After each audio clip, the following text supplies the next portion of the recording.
모세의 뒤를 이은 여호수아는 출애굽의 여정을 완성했습니다.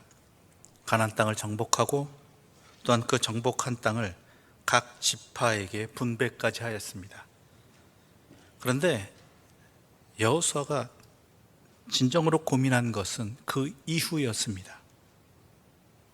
앞으로 각 지파는 자기에게 분배된 땅에서 살아갈 것이지만 과연 이 가나안의 이방 문화가 가득한 곳에서 이스라엘 백성들이 하나님의 백성으로서의 정체성을, 그 신앙을 끝까지 유지할 수 있을까가 가장 큰 고민이었죠. 걱정거리였고요. 당장에는 문제가 없겠지만 시간이 흘러가면 생겨날 것은 정한 이치입니다. 그래서 여호수아는 이스라엘의 모든 지파의 우두머리들을 세겜으로 불러들입니다. 그리고 마지막 유언과 같은 말을 합니다. 특별히 세겜으로 모이게 한 이유가 있습니다. 세겜은 아브라함이 가나안으로 이주한 후에 처음으로 하나님께로부터 약속을 받은 곳입니다. 그리고 가나안 땅에 들어온 이스라엘 백성들이 하나님의 약속에 따라서 새롭게 계약을 한 맹세의 장소도 바로 이 세겜이지요. 그러한 소중한 기억이 있는, 역사적 흔적이 있는 이곳에서 여호수아는 모여온 이스라엘 각 지파의 지도자들에게 지난날 동안 하나님께서 이스라엘 백성을 어떻게 인도하셨는지를 돌아보게 합니다. 유프라데강 저편에 살던 아브라함을 부르신 하나님의 그 역사로부터 해서 출애굽, 그리고 가나안 정착에 이르기까지 하나님께서 그들을 어떻게 보호하시고 인도하셨는지 모두가 다 아는 이야기이지만 다시 해서 반복해서 여호수아는 이 사람들에게 말하고 있는 것이죠. 그리고 이렇게 말합니다. 이제 여러분은 하나님만을 경외하면서 하나님만을 성실하고 진실하게 섬기시오. 그리고 여러분은 여러분의 조상이 강 저편의 메소포타미아와 애굽에서 섬기던 신들을 버리고 오직 하나님만 섬기십시오. 만약 그렇지 못하겠거든 차라리 조상들이 강 저쪽의 메소포타미아에서 섬기던 신들이든지 아니면 지금 여러분이 정착하고 있는 이곳의 아모리 사람들의 신이든지 여러분이 어떤 신들을 섬길 것인지 오늘 선택하십시오. 그런데 나와 나의 집은 오직 여호와만 섬기겠습니다. 이런 여호수아의 강력한 선포에 이스라엘 백성들은 뜨거운 마음으로 아멘하며 응답하였습니다. 그 내용이 바로 16절부터 18절까지의 내용이지요. 우리 함께 읽어보도록 하겠습니다. 백성이 대답하여 이르되 우리가 결단코 여호와를 버리고 다른 신들을 섬기기를 하지 아니하오리니 이는 우리 하나님 여호와께서 친히 우리와 우리 조상들을 인도하여 애굽 땅 종되었던 집에서 올라오게 하시고 우리 목전에서 그 큰 이적들을 행하시고 우리가 행한 모든 길과 우리가 지나온 모든 백성들 중에서 우리를 보호하셨음이며 여호와께서 또 모든 백성들과 이 땅에 거주하던 아모리 족속을 우리 앞에서 쫓아내셨습니다. 그러므로 우리도 여호와를 섬기리니 그는 우리의 하나님이시니이다 하니라. 아멘. 여호수아 앞에 모인 백성들도 하나님이 그들에게 어떻게 구원하셨는지를 다시 한번 되짚어 보면서 확고한 어조로 우리도 여호와를 섬기겠다라고 말합니다. 그런데 그 다음에 여호수아의 말이 우리로 하여금 고개를 갸웃하게 만듭니다. 여호수아는 또 이렇게 말합니다. 너희가 여호와를 능히 섬기지 못할 것은, 분명히 이스라엘 백성들은 우리도 여호와를 당신처럼 여호와를 섬기게 했노라라고 대답했는데 거기에다 대고 너희가 여호와를 능히 섬기지 못할 것은이라고 이야기하고 있습니다. 너희가 여호와를 능히 섬기지 못할 것이다라는 것이죠. 섬기라고 얘기해 놓고 섬기겠다고 하니까 여호와를 능히 섬기지 못할 것이라고 이야기합니다.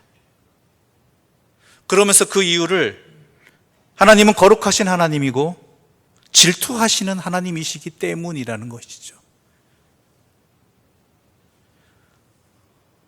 이 중요한 시간, 중요한 장소에서 여호수아와 백성들의 대화가 서로 엇갈리고 있습니다. 백성들은 그들의 하나님을 잘 섬길 것이라고 이야기합니다. 여호수아는 그들이 하나님을 섬기지 못할 것이라고 이야기합니다. 백성들은 하나님이 주신 은혜가 얼마나 큰데 하나님을 저버리겠냐고 말합니다. 그런데 여호수아는 하나님은 거룩하시고 질투하시는 하나님이시기 때문에 그들이 하나님을 섬기지 못할 것이라고 이야기합니다. 도대체 무슨 뜻일까요? 여호수아는 왜 이 말을 하였을까요?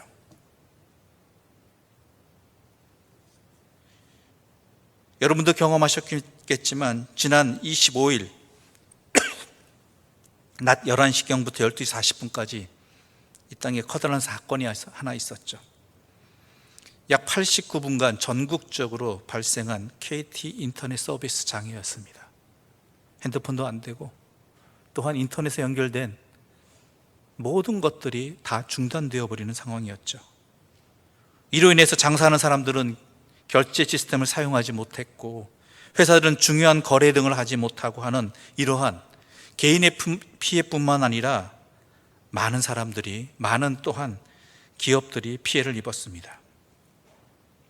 그런데 원인이 어디 있는가 살펴보니까 너무나 황당한 이유였습니다. 협력사 직원이 내부 프로토콜을 수리하고 정리하는 데 있어서 모든 것을 끝내놓고 마지막에 한 단어를 빼놓고 마무리해버렸죠. 그게 뭐였죠? EXIT, exit라는 종료 명령이었습니다. 그것을 빼먹고 격려 설정을 해버린 바람에 부산에서 시작된 이 일은 서울로 그리고 다른 지역까지 해서 순식간에 30초도 안 되는 사이에 이 모든 잘못된 정보가 퍼져나갔고 그리고 인터넷 장애라는 엄청난 일이 벌어지게 된 것이지요. 단지 단어 하나입니다. 엑시트. 여호수아도 이스라엘 백성의 응답에 그들이 하나님을 섬기지 못할 것이라고 한 이유도 한 단어 때문입니다. 이 단어는 종교개혁자들에게도 핵심 단어였습니다. 여러분이 잘 아시다시피 오늘은 종교개혁주일로 우리 개혁교회가 개신교가 지키고 있습니다. 당시 로마 카톨릭의 타락에 저항해서 신앙으로 바르게 회복하고자 하였던 종교개혁자들이 곳곳에서 일어났지요. 이런 종교개혁자들의 근본 정신을 5가지로 정리할 수 있습니다. 독일의 마틴 루터가 외쳤던 솔라 스크립투라, 오직 성경, 솔라 그라티아, 오직 은혜, 솔라 피데, 오직 믿음.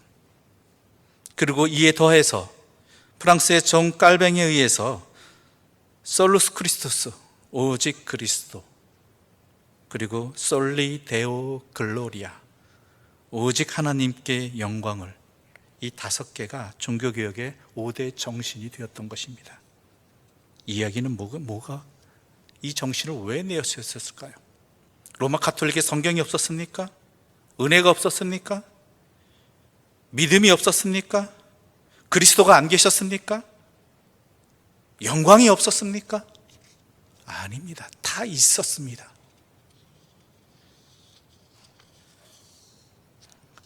그런데 왜 종교개혁자들은 이미 로마 카톨릭에도 있는 성경, 은혜, 믿음, 그리고 그리스도, 영광이 아니라 이 5가지를 주장하면서 개혁을 외쳤을까요? 이게 회복돼야 된다라고. 하나씩 살펴보면 이와 같습니다. 오직 성경이란 무엇입니까? 당시 로마 가톨릭도 성경을 가장 소중하게 여겼습니다. 그런데 이와 더불어서 로마 가톨릭의 전통, 즉 그들의 교부들의 가르침, 교황의 가르침이 성경과 교회의 전통이 성경과 비슷한 권위를 가진다라고 주장하였습니다. 때로는 성경을 해석하는 교황의 권위가 더 중요하다고 여겨질 정도였죠. 교황이 성경을 어떻게 해석하냐에 따라서 내용이 달라지게 되어버리는 것이죠. 거기에 대해서 종교개혁자들은 아니다, 오직 성경이다라는 것이죠. 성경뿐이다. 신앙의 기준은, 진리는 교회의 전통이나 아니면 교황의 가르침이나 이런 것들이 아니라 오직 성경 하나뿐이다라는 것입니다. 오직 믿음은 무엇입니까? 믿음으로 말미암아 의롭다함을 얻을 수 있다는, 칭함을 받는다. 사람의 공이나 노력에 의해서가 아니라 오직 우리가 하나님 앞에 의롭다함을 인정을 받는 것은 솔라 그라치아, 오직 은혜로, 하나님의 은혜로 오직 믿음을 통해서만 우리에게 주어지는 것이다라는 것이죠. 믿는 것이 우리의 마치 능력인 것처럼, 우리가 무엇을 행해서 하나님의 자녀가 된 것처럼 그렇게 착각하지 말라는 것입니다. 전적인 하나님의 은혜 없이는 우리는 하나님의 자녀가 될 수 없고, 그 하나님의 예수 그리스도를 믿음을 통해서만 우리가 하나님의 자녀라는 의롭다함을, 칭함을 받을 수 있다라는 것이지요.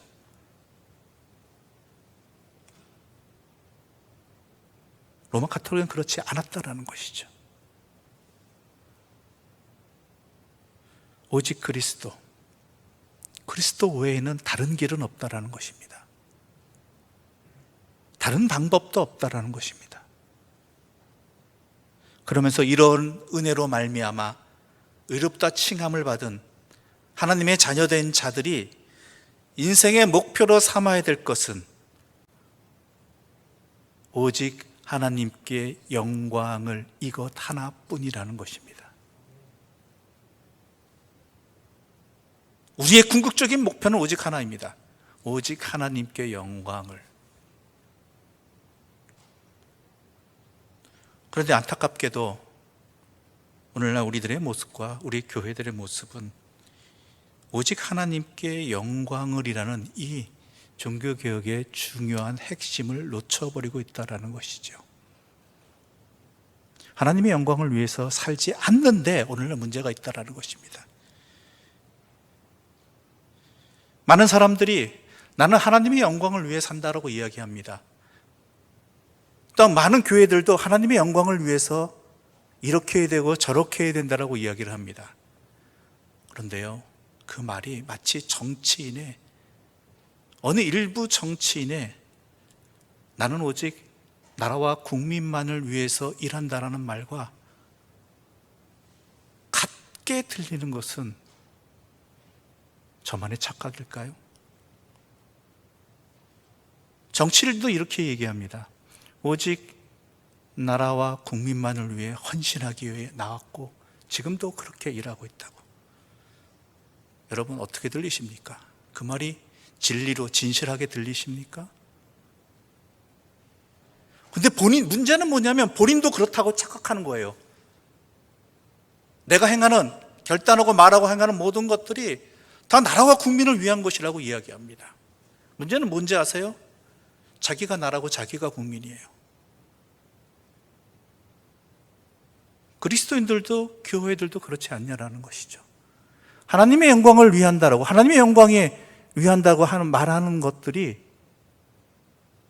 혹시 자기의 영광 아닙니까? 자기의 뜻이 이루어지는 것 아닙니까? 그것이 하나님의 영광이라고 스스로 속고 있는 것은 아닙니까?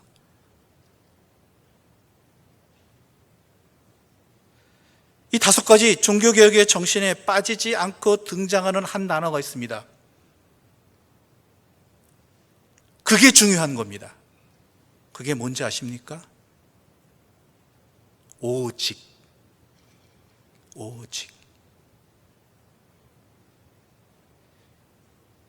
여호수아가 이스라엘 백성들에게 말하고 싶은 것도 바로 이 오직입니다. 왜냐하면 여호수아가 보기에 이곳에 모인 이 가나안에 있는 백성들은 이 거듭거듭 다짐하는 이 순간에도 그들 안에는 이방신들이 있고 우상들이 있다라는 거예요. 백성들은 우상을 욕망하면서도 하나님을 섬기는 데는 아무런 문제 없다고 이야기합니다. 바로 그 점 때문에 여호수아는 하나님을 섬길 수 없다라고 말하고 있는 것이죠. 여호수아에게 있어서 신앙이란 나의 모든 것이 온전히 투입되어지는 일이어야 한다는 것이죠. 주일이면 성실하게 교회에 출석하고 예배 잘 드리고 헌금 잘하고 성경 읽고 찬송 부르는 것도 좋아합니다. 그런데 그들의 믿음은 온전하지 않습니다. 왜냐하면 내 안에 내가 붙들고 있는 하나님 자리를 대신하고 있는 그 무엇들이 여전히 내 안에 존재하고 있기 때문입니다. 바꿔 말하자면 여호수아에게는 모든 것이 하나님께 맞춰야 되는 것이 믿음인데 백성들에게는 형편에 따라서 능력에 따라서 상황에 따라서 바뀔 수 있고 또한 관리할 수 있다고 생각하는 것이 믿음이라는 것이죠. 우리 또한 그러지 않습니까? 나에게 좋은 것은 받아들이면서 나에게 불편하고 손해보는 것들은 받아들이지 않습니다. 또한 내 생각과 내 고집을 버리지 못하고 있습니다. 내가 붙들고 있는 기준, 내가 갖고 있는 생각, 가치관, 경험 이런 것들이 때로는 너무나 자주 하나님의 자리를 대신하고 있습니다. 그러면서 그것이 하나님의 뜻이라고 고집 피우기도 하고 주장하기도 한다라는 것이죠. 맞습니까? 그것이 하나님의 뜻? 내가 잘 되고 성공하고 하는 것들이 하나님께 영광 돌리는 길입니까? 아니면 나에게 영광이 되는 길입니까?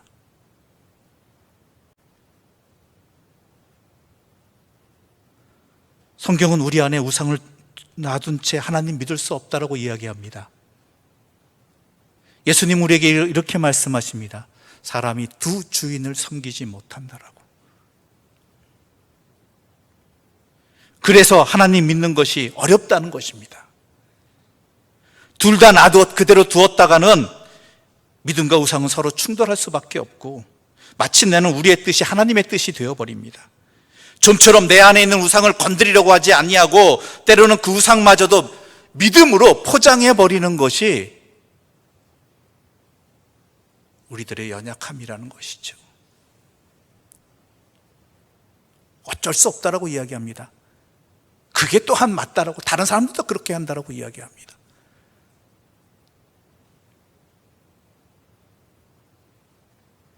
그렇게 여호수아는 너희가 하나님을 믿을 수 없다라고 이야기하는 것이죠. 그럼 어떻게 해야 될까요? 여호수아가 이스라엘의 각 모든 지파의 지도자들을 왜 불렀습니까? 다시 시작하자는 것입니다. 가나안 땅을 출애굽을 성공하였고 가나안 땅을 정복하였고 땅 분배도 하였지만 지금부터라도 다시 시작하자는 겁니다. 나의 기준은 오직 하나님이 되어야 된다는 것입니다. 나의 기준이 하나님이 될 수도 있다가 아니라 하나님 외에 다른 여러 가지가 있다가 아니라 모든 상황 속에서 모든 일 속에서 오직 하나님 한 분만 되어야 한다는 것입니다. 그 길은 쉬운 길이 아닙니다. 어려운 길입니다. 앞으로도 갈 길이 멀어서 하나님의 은혜 아니면 갈 수 없습니다. 그런데 우리는 그리스도인입니다. 이 세상에서 이 어려운 길을 가기로 결단한 사람들입니다. 쉽게 가려고 해서도 안 되고 쉽게 갈 수도 없습니다. 그때 그들처럼, 여호수아 앞에 그 이스라엘 백성들처럼 오늘 우리 안에도, 내 안에도 내버리지 못하는 하나님의 자리를 대신하고 있는 그 우상들이 있다라는 것이죠. 우리의 마음 역시 세상에 대한 욕망과 불안으로 하루에도 수십 번씩 갈팡질팡합니다. 게다가 그것을 내려놓을 엄두도 나지 않습니다. 그 다음이 무섭기 때문이죠. 불안하기 때문이죠. 과연 내가 이것을 놓아버리면, 이것 아닌 다른 것을 선택한다면 그 다음은 어떻게 될까? 더더욱 어려운 문제입니다. 그런데 오직 하나님만 섬기며 오직 믿음으로 살리면 이것 인정해야 됩니다. 어려운 일이라는 것 인정해야 됩니다. 하루아침에 되는 일 아니라는 것 인정해야 됩니다. 내가 그러한 존재고 그런 현실 속에 있다는 것 인정하는 데서부터 믿음의 첫걸음은 시작되어지는 것입니다. 일어서고 넘어지고를 반복해야 하는 일이라는 것 인정해야 합니다. 믿음의 길은 어렵다는 데에서부터 시작됩니다. 도무지 내버리지 못할 것 같은 우상들이 우리 안에 있음을 인정하고 거기에서부터 출발해야 된다는 것이죠.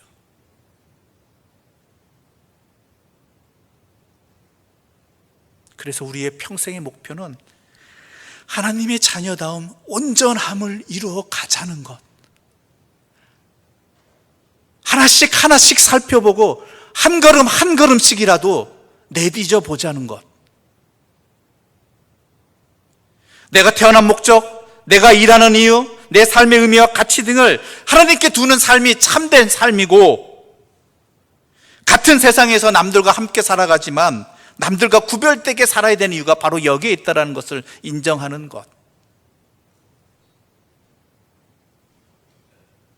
그러므로 하나님의 도우심을 간절히 구하고 하나님만 바라보며 나아가게 해달라고 매달릴 수밖에 없다라는 나의 연약함을 인정하는 데서부터 그 첫걸음은 띄어질 수 있고 걸어갈 수 있고 어리석은 우상들을 제거할 수 있는 것입니다. 쉽지 않습니다. 왜냐하면 기준이 우리에게 있지 않기 때문입니다.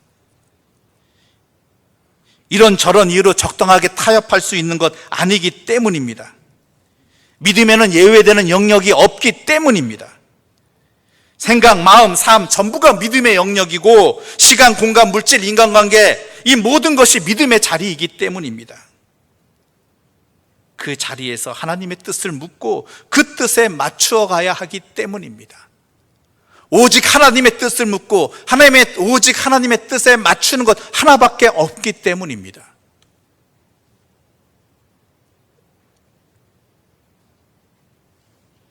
여호수아의 고백, 나와 나의 집안은 여호와만을 섬길 것이라는 이 여호수아의 결단이 오늘 우리들에게 가장 절실하게 필요한 이유도 바로 여기에 있는 것이지요.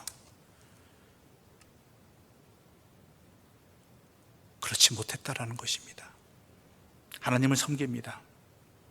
하나님의 은혜로 살아갑니다. 하나님의 말씀도 소중히 여깁니다. 믿음도 가지고 있습니다. 하나님께 영광 돌리고자 하는 삶의 자리도 있습니다. 그런데 문제는 오직이 아니라는 것이죠. 아무것도 아니었다라는 것이죠. 믿음도 있고 하나님께 영광도 돌리기도 하고 그리스도도 계시고, 그래서는 내 삶, 내 안에 있는 헛된 것들 영원히 벗어나지 못하고 또다시 광야를 헤매는 인생이 되어버릴 수밖에 없고 실패한 인생이 되어버릴 수밖에 없다라는 것입니다. 그래서 여호수아는 그렇게 해서는 절대로 여호와를 믿을 수 없다, 섬길 수 없다.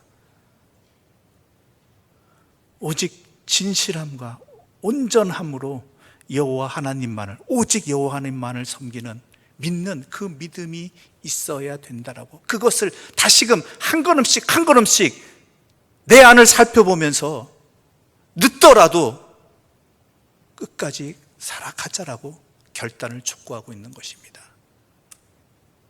오늘 우리들도 마찬가지입니다. 지금까지 익숙해왔던 것, 또한 당연히 여겼던 것들을 이제는 주님의 말씀 앞에서 이 오직이라는, 오직 성경, 오직 믿음, 오직 은혜, 오직 그리스도, 그리고 오직 하나님께 영광을 하는 이 분명한 내 신앙의 자리를 가지고 주님의 도우심을 간구하며 하나씩 하나씩 다시금 시작할 수 있는, 새로운 시대를 살아갈 수 있는 하나님의 사람들, 응답하는 자들 되기를 간절히 소망합니다. 기도드리겠습니다. 하나님 아버지, 감사합니다. 주님의 말씀을 통해서 우리들을 다시금 제대로 보게 해주시니 감사합니다. 그런데 제대로 보면 고개를 숙일 수밖에 없습니다. 절망할 수밖에 없습니다. 어떻게 해야 될지 모르는 이러한 막막함 앞에 서게 됩니다. 때로는 지금까지 살아온 그 모든 것들이 헛된 것이 아니었나라는 그러한 슬픔 속에 사로잡히기도 합니다. 그러나 그것을 깨닫는 바로 그것이 하나님의 은혜의 자리임을, 내가 첫 걸음을 띄었음을 분명히 알게 하여 주시옵소서.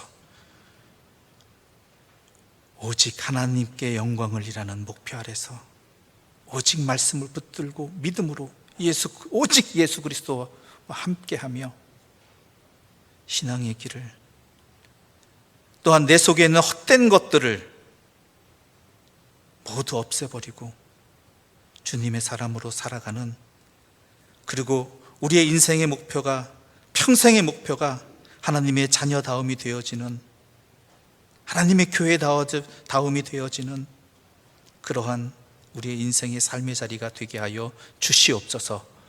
예수님의 이름으로 기도드립니다. 아멘.